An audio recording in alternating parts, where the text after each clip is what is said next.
Hello, and welcome to another episode of Creating Cultures That Outperform, where you are the product and a better you is a solution.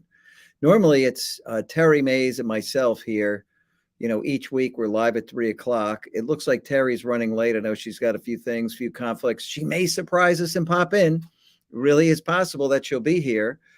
But look, welcome to the show. People come to the show because they want to understand the human side of business better. People are the most important tool in every company. Individuals with real human skills can employ them in the workplace, do better. That's why you are the product and a better you is a solution. You come here to understand the human side of business and life and be able to use it to outperform others. So today we're going to be covering the final episode in belonging. We're covering enablement, the power of enablement. And don't forget about that when it comes to belonging, because we've covered in this series all of the things that drive a sense of belonging. It really ends with enablement. You can actually, drive a very great human experience. We know that begins with people having a feeling of safety, moves on to creating a caring culture where they feel included and accepted. Finally, they're working well with everybody. We went through the importance of welcoming people on board, building that tight-knit fabric and community. Eventually, people are achieving things, their achievement needs get met. They're having fun as a group. We went through all of this. Every bit of it matters. You want to create a place that really outperforms. You're going to have to create a very deep sense of belonging. That is what really knits people into the fabric of your culture. And, if culture's soil, they put down roots deep into the soil and they decide, hey, this is a place where I really could stay and thrive. But the last thing we wanted to talk about is enablement. Enablement is all of the things that are non-emotional in the workplace, right? It's not the human experience. It's that workplace experience, strategy, planning, organization, resources, the work environment, the ability to have access to tools and information. If you have an incredibly great emotional experience in the workplace, but you're jumping over hurdles every day to get your work done, it's frustrating. The roots start to pull up. This isn't a place that really is well run. So, do you understand the strategy? Has that been explained to everybody? Are you being included in that? That is an aspect of inclusion. Do you understand the strategy? Do you get it? We talked about meaning, the importance of meaning.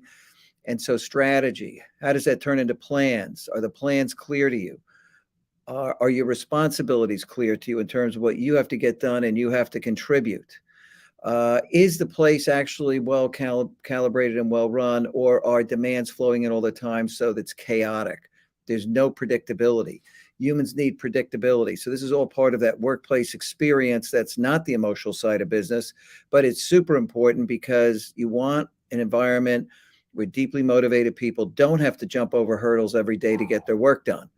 Now, resources, can you get access to the resources you need? That's just not tools, it's information.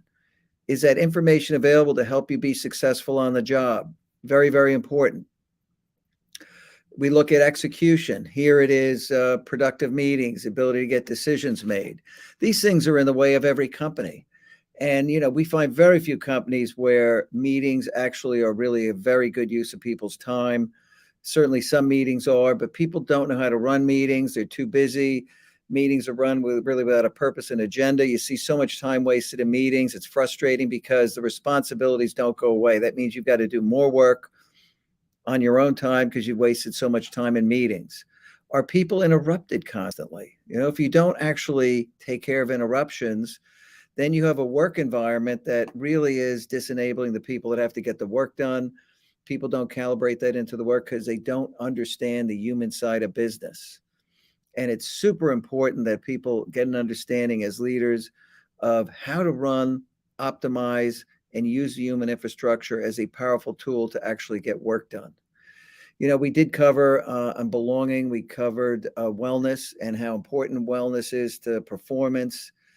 And, you want people to be in peak performing shape so that they can do their job and really thrive in the workplace. Fun enters into that. So enablement is really, really, really important. It's overlooked in many companies. People have spent years fine-tuning their processes, making sure everybody understands all the products, making sure that they lean out waste in the processes, but they haven't leaned out the waste on the human side of business. So many companies underperform in this area. You want to focus on enablement because as you get people motivated, this is really how the whole place starts to fire on 8 cylinders. People feel good about coming to work because it's well run. It's not just that the leaders care about you, but they're effective at building a really solid business infrastructure and organization. They understand the human side. They've tuned it so that it's easy to get work done. It's not a struggle because a really well-run place that is productive, work is easier. It doesn't make work harder. This isn't squeezing lemon juice from a lemon. We're going to get every ounce of life out of people. No, we're going to create an environment where they thrive. So enablement is part of the company and the people thriving together. And that's why it's so important. Then we have think time. Companies want to have an innovative environment. Well, they really need to build a work environment that is calibrated around being able to innovate and designed to actually support and unleash human innovation. So that's part of enablement. You want to enable innovation. There are a lot of enabling factors that go into that as well. And most companies don't have think time, although in the studies that we've done, think time is one of those key hallmarks of companies that are really great and outperforming. That think time is an asset for the company. And if you can gather all the ideas that come out of think time, apply them. If people apply them on their own, actually, because you're not just saying, hey, take some time, put your shoes up and just think about anything. You want them having think time to think about how to improve your products, how to improve the workplace, how to create more efficiency. There are a lot of things they can do actually in their own area. They can bring improvements to their own area. And that's what think time is about. So you want that in there. You want people to have an ability to get into a state of flow. Work feels so much easier when those interruptions are gone and you can enter into a state of flow. That's a real sense of belonging then, that you're in an environment that is tuned for thinking and solving problems. The fog of work lifts. And it's super important that, as leaders, you think about this consciously and you create an environment. You not only really meet the emotional needs in a deep way so that people feel they're emotionally connected to the workplace and the people there and the leaders there, but they're able to actually thrive because work is efficient, effective. Meetings are efficient, effective. They have interruption-free time to do their work.